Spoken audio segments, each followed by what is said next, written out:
Hey guys, Bix Weir, roadrunner.com. Um, just want to make sure you guys are on board with what's about to happen to the financial markets, the global economic engine that runs our society, including the market rigging. It looks like everybody's going to have to declare insolvency at the end of the first quarter. Here's just an idea of this. Mortgage lenders demand Fed bailout after blaming Fed for forcing, quote, staggering and unprecedented margin calls. Why were you margined in the first place? Well, because that's the way things are done in mortgage lending. Why were you margined so highly in the first place? Because you were greedy mother pluckers. Anyway, here's another epidemic ripping through America that for many on Wall Street is just as terrifying as COVID-19, this time the Fed to blame. As we reported last week on the multitude of mortgage companies that were facing an existential threat from massive margin calls. First, it was AG Mortgage Investment Trust, which on Friday said it failed to meet some margin calls and doesn't expect to be able to meet future margin calls with current financing. Then it was TPGRE Finance Trust, which also hit a liquidity wall and could not repay its lenders. Then on Monday, it was first Investco and then ED and MF Man Capital, and now the mortgage mayhem has erupted as a daisy chain of mortgage REITs suddenly imploded, has taken down MFA Financial, whose crashing stock was halted after the company reported that, quote, due to the turmoil in the financial markets resulting from the global pandemic of the COVID virus, the company and its subsidiaries have received unusually high number of margin calls from financing counterparties and have also experienced higher funding costs in respect to its repurchase agreements. Repos. All of which means, in no surprise whatsoever, that those mortgage-related firms are demanding a bailout because Marika and capitalism, right? And most ironically, mortgage bankers are demanding that the Fed stop buying mortgage bonds.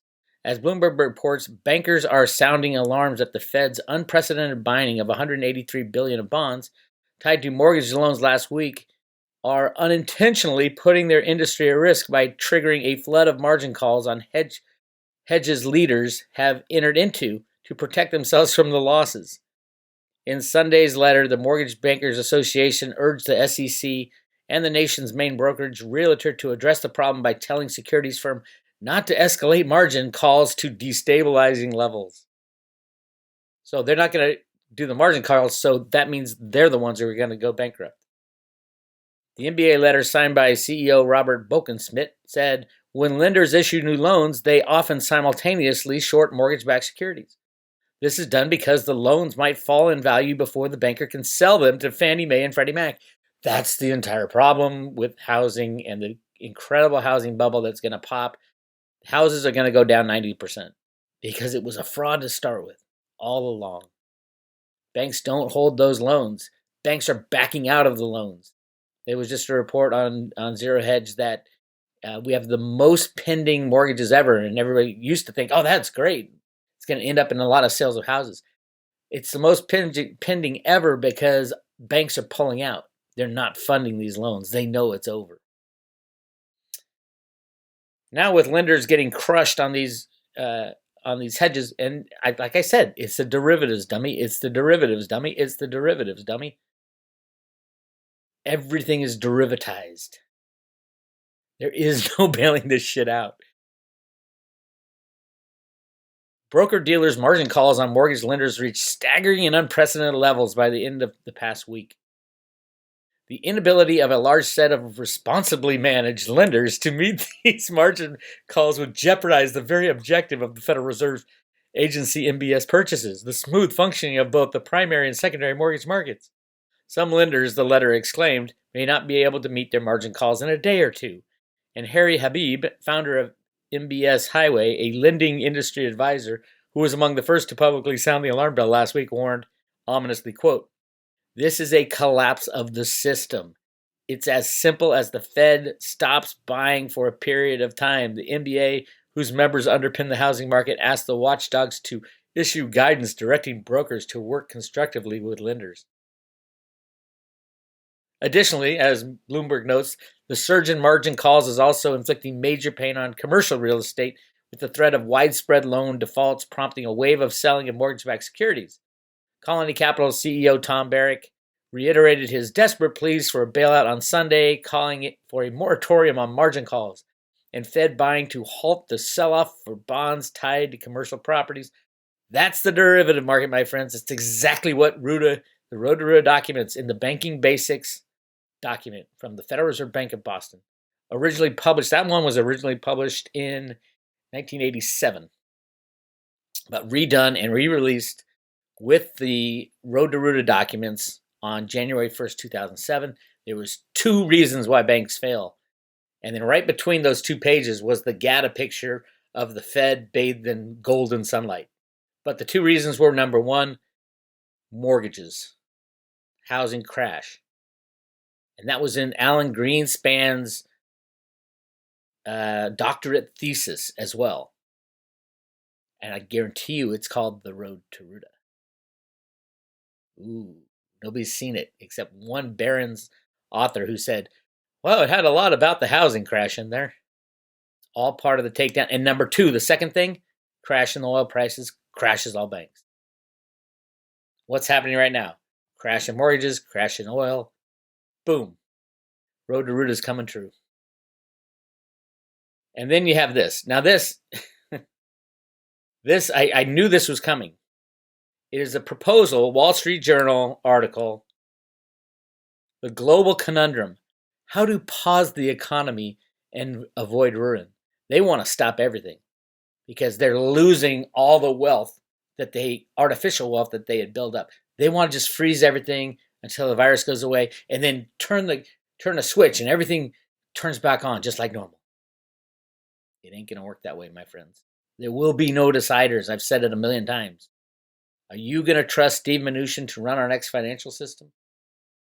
No. Nobody is. We are heading into that moment when everything shuts down and then chaos hits.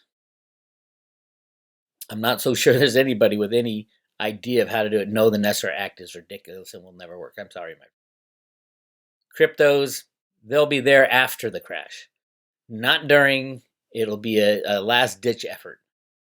No, the Fed's not going to buy up all debt and then be absorbed into the treasury so that the cryptos can be monetized over the... Ben, come on now. There can be no deciders. It's all just going to stop. And then we, the people, have to figure out what we're going to do. Because everybody will have lost everything.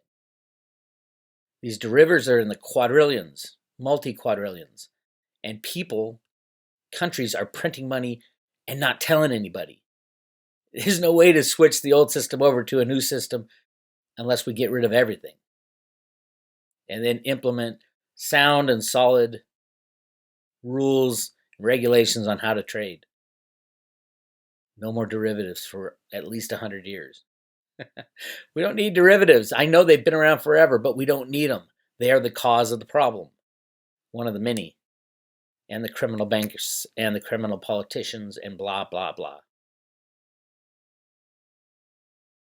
So that's where we stand. In this global conundrum in the Wall Street Journal, they talk about why can't we just turn everything off, shift forward a few months until the virus is dealt with, and then turn everything back on. First of all, and then bail out people the whole way. The problem is going to be the socialists are going to jump on it, especially like healthcare. You think, oh, socialized healthcare is good, right? Look at the UK right now. Socialized healthcare is destroying the whole population. It's ineffective, inefficient. But the USA has to change. It's not going to go back to the way it was. Not even close. You won't even recognize what the USA was 2 months ago versus 2 months from now. Yes, we will be giving everybody a reallocated money after the system crashes. The crypto cabal, the bad guys have their plans. Trump and the good guys have their plans. Who's gonna be victorious? Nobody freaking knows. And if they tell you they know, they're full of shit. I'm sorry to say, they might want it to go a certain way, but they're full of shit. Even the Fed doesn't know how this is going, and the Fed was talking about this very incident with the crashing housing market and crashing oil which makes me think, yeah, of course the good guys did this. They pulled the plugs. All plugs have been pulled now on the everything bubble. In the everything bubble, everything has to collapse totally and fully, and will. Hang on to your hats, my friends. Figure out where you want to ride this thing out. That's what I'm in the middle of right now. Do I stick in a city? Do I go outside the city? City's probably going to be the first place to get food. Outside the city, you can hunt and fish for your own food, but that's really outside the city. And then, is that the kind of life you want to lead for 3 or 4 years? I don't know. No friends and family around, not in the mix, fighting the good fight. I don't know. I'm probably going to stay around friends and family and continue to put out the Road to Ruta daily Horn of Z's and be in the middle of the fight and try to get it so that after the crash we end up with something better. That's the key. Crash is going to happen. The big question is the question I posed to Sean and in our interview in 2010, the exact same thing I'm talking about today. It's all comes down to after the crash. Are we going to turn towards the government or the bad guys to help us out and they'll take over and take all our rights and freedoms? Or are we going to finally stand up for ourselves and say, okay, no more nanny state. We're going to go back to our founding documents. We're going to throw people in jail. We're going to put our troops on our borders, bring them all home. They shouldn't be out anyway. And I think Trump was in the process of that when they pulled this card. The bad guys pulled the virus card, and that's a big card. Because everything about the virus screams, oh, your government's going to come save you. And what you end up is nothing like what the United States was before. It's going to be nothing like it, but I would love to hang on to our founding documents. Go back to the Constitution. The Constitution's been torn and shred for so long.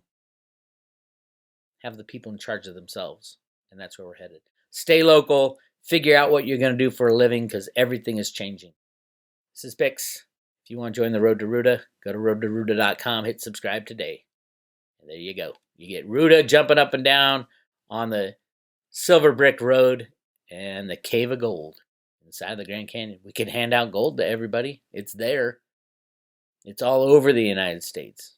We can go back to a gold standard. We can go to a crypto standard. Who do you think has all the Bitcoin and Bitcoin Cash that Satoshi was sitting on? Your lovely government. We'll see how it goes, but nobody's got the answer. Let me tell you, if you're listening to somebody saying, oh, here's how it's going. This is all fake because they're arresting people because there's these warrants and blah, blah, blah, blah, blah, blah. Oh, my God, there's 50 million. Believe them all, but believe none of them. And take care of yourself. Vitamin C, chaga. It doesn't do you any good to be dead going into this thing.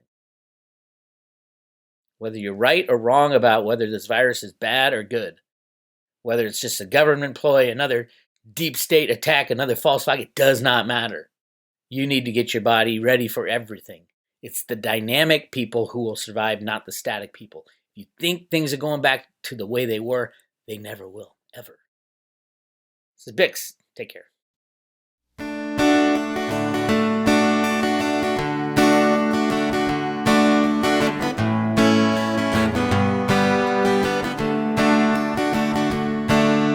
Well, I grew up in the USA. I was taught that speech was free. Birmingham to Burning Man, you can speak any truth you see. Lately things have changed, they say I can't speak truth no more. And I'm just sitting here wondering who they are working for. See, they're gonna kick me off of YouTube. Unless I say 9/11's just another day. And they delete my friends on Facebook. Unless I pretend that socialism's A-okay. And they are gonna shadow ban my Twitter. Unless I tweet the chemtrails of Perrier. Finally they'll ban everything I've got to say as they kill free speech in the USA.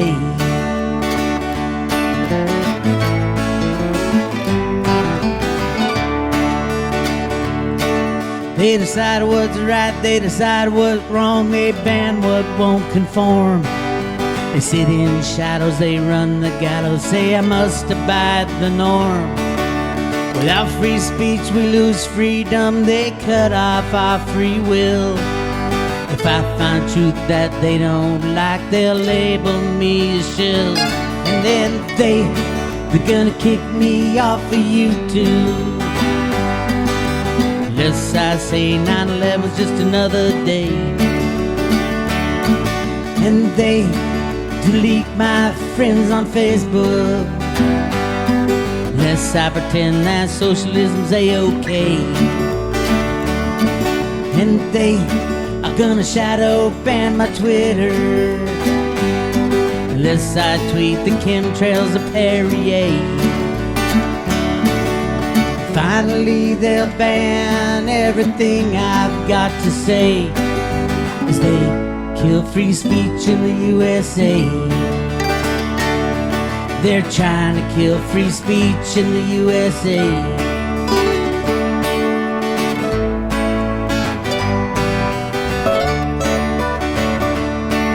Now wait a minute, it's not like me to give up on a fight. I'll expose their evil plans, bring their shadows into light. And I'll name names, I'll play their games, I've got them in my sight. They're trying to change the USA, I'll fight for what is right. So they can kick me off of YouTube. 9/11's all about building 7 and it ain't okay. And they can delete all my Facebook. But socialists fail every time in every single way. And they can shadow ban my Twitter. But I'm looking up at chemtrail skies each and every day. See, they have no right to ban anything I have to say. And I'll fight for free speech in the USA. I'm gonna fight for free speech in the USA. It's my right, free speech in the USA.